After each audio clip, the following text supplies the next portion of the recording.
Welcome to Jazz Time. JazzTime.com is an online store that buys, sells, trades authentic luxury watches.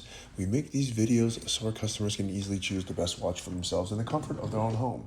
If you like this watch and would like to purchase at the lowest price anywhere online, click on the link in the description below to buy it at JazzTime.com. Today, I'll be reviewing the Audemars Piguet Royal Oak Offshore Self-Winding Chronograph Special Edition End of Days. The old reference was 25770SN, which was released in 1999, and the new reference, as of 2022, limited edition of 500 pieces, is 26420CE.OO.A005VE.01. Has these beautiful yellow accents and this yellow accents and black ceramic case, kind of like the original End of Days. End of Days was a movie, by the way, in 1999. Anyways, they did a remake, and so we're going to talk about that and review it today right here. I'll give you a little history of this watch and then tell you about where it stands in the lineup of other similar offshores. Then I'll tell you about the case bezel movement, then try it on and give you my thoughts. So let's start just with a tiny little bit of history, okay? The Offshore came out in 1994 or 95, something like that. And it is a bigger brother to the Royal Oak. The Royal Oak came out 50 years ago, or a little bit more than that actually, in 1972, and it went on to become a smash hit. AP realized that and produced a sportier version of the Offshore, which actually, incidentally, Patek Philippe also kind of copied again and remade their Aquanaut. So there's kind of like BMW, Mercedes. They're each other's biggest competitors. So AP came out with the Offshore, and Patek followed soon not after. And when AP was doing the Offshores back in 1995 and 2000s, they were making, like, almost every watch they made for the Offshore was some kind of special limited edition, you know, that had 100 pieces, 50 pieces, 500 pieces, whatever it is. And this was no exception. End of Days was a movie that they wore this watch in, and it was created for that movie. And it was really cool back then. And so it looked kind of like it does now, but it's updated, 20 plus years later. And it now is 43 millimeters as opposed to, I think it was 44 before or something like that. I'll double check that in a second. But yeah, it was similar, but not exactly like it is now. Now it's much better. And actually, it might even be bigger than 40 millimeters. Let me take a look here. 42 millimeters. More or less, it looked kind of like how it does with these yellow accents, but just much cooler now. And at 43 millimeters, this version of the Offshore came out in 2022 on the anniversary of the 50th anniversary of the Royal Oak. So yeah, pretty cool. And they did a limited edition of only 500 pieces. So you can't get this watch anymore. You can't get it at the authorized dealer. So the only place you can get it is at jazztime.com, and you can do so by simply clicking on the link in the description below.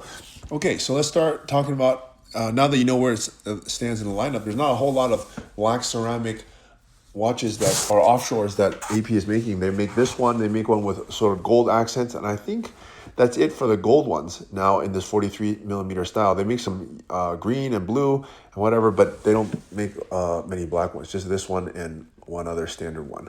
And this is the only limited one, at least as of 2025. So let's start talking about the case. Case is ceramic, as you obviously see. One good thing about ceramic is that it doesn't chip. Well, it does chip if you hit it hard enough. It doesn't scratch and it doesn't fade. More or less, it's going to look like this forever. And it's quite a nice size.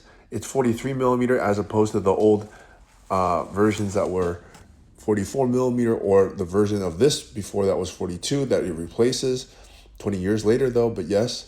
And so it's a very nice size. It's going to fit most people, and lug to lug it's around 52 to 53 millimeters, meaning the top of the edge of the case from 12 o'clock to 6 o'clock where the bracelet connects to the head of the watch, it's around 52, 53 millimeters. And so, yeah, it's a nice size, not too big. It's a big watch, but not too big. It's going to fit most people. And I would say if you have a wrist size of, let's say, 7 inches or larger, it's going to fit you. Okay, with that said, it's got a lot of nice casework and beautifully done in ceramic. And ceramic is typically one of their most, I could say prestigious or desired, because maybe they don't make so many. I don't know how hard it is to make or how much it costs to make ceramic, but they don't make a lot of them. And so it makes it more sought after. Okay, all right, anyways, let's move on here.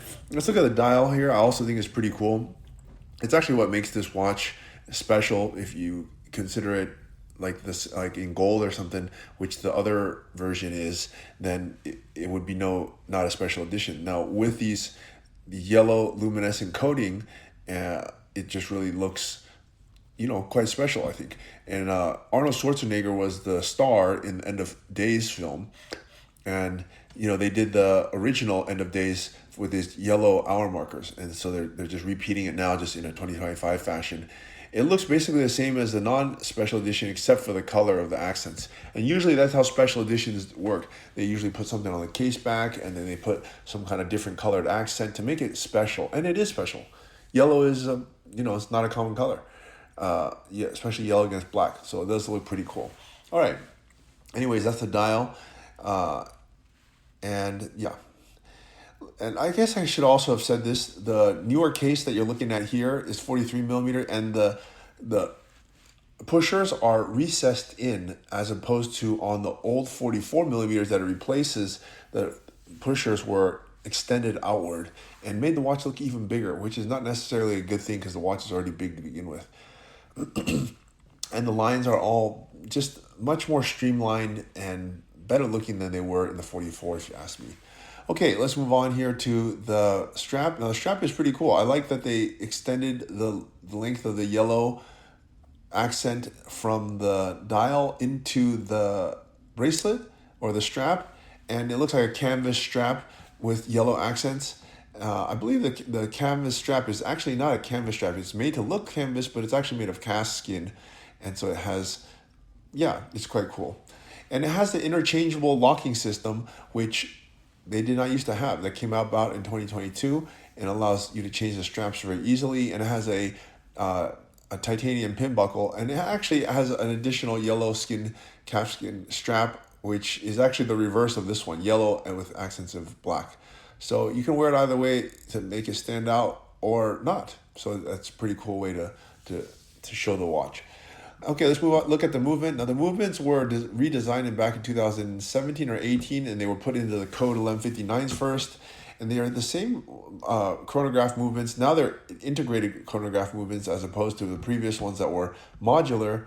And now they are used across all the AP collections, starting from the code, going to the Royal Oak, and then finally to the Offshore. Every one of them uses this caliber 4401, so it's a good movement. Not the best movement. Sometimes it does have issues, but for the most part, it's a very beautiful movement. 70-hour power reserve and a lot of parts, 381. And it fills the whole back, as you can see, and has a beautiful rotor. Okay, time to try this watch on my wrist now and give you my thoughts. My thoughts are, Offshore is one of the best sports watches I think you can get out there. If your wrist size is big enough to fit it, then it's just a fantastic watch. And having it in ceramic makes it ultra durable and very, very sporty. And I think for anyone who can get their hands on this and afford it, it's a really cool piece to add to your collection. And so there, I'm definitely going to give it 2 thumbs up. If you'd like to buy it at the lowest price anywhere online, click on the link in the description below to buy it at jazztime.com. If you want to find out more about the watch you just saw in the video, you can just click below on Show More to see the full description. Then you can check the link next to model as seen in video, click on it, and you will get to the proper page where you can see all the details. If you're watching on a mobile phone, you have to click on the arrow down on the right hand side below the video to see the full description. If you like this video, please give us a thumbs up. If you would like to share this video with your friends, you can use the share button below and share it on any platform you like. If you have questions, constructive feedback, want to tell us about some mistakes or misspeaks, just write a comment below. If you want to see more videos like this, you should subscribe to our channel and visit our channel page where you can find all the videos. And if you're interested in a specific watch brand, you can check out our playlists. If you want to check the price for a watch or want to buy one, remember at jazztime.com you always get a steep discount, so you should check the prices with us. If you want to know the price for a specific watch, just go to Google, type in jazz time, plus the brand, model, and the details you're interested in, and Google will find the right page for you. Thank you for watching.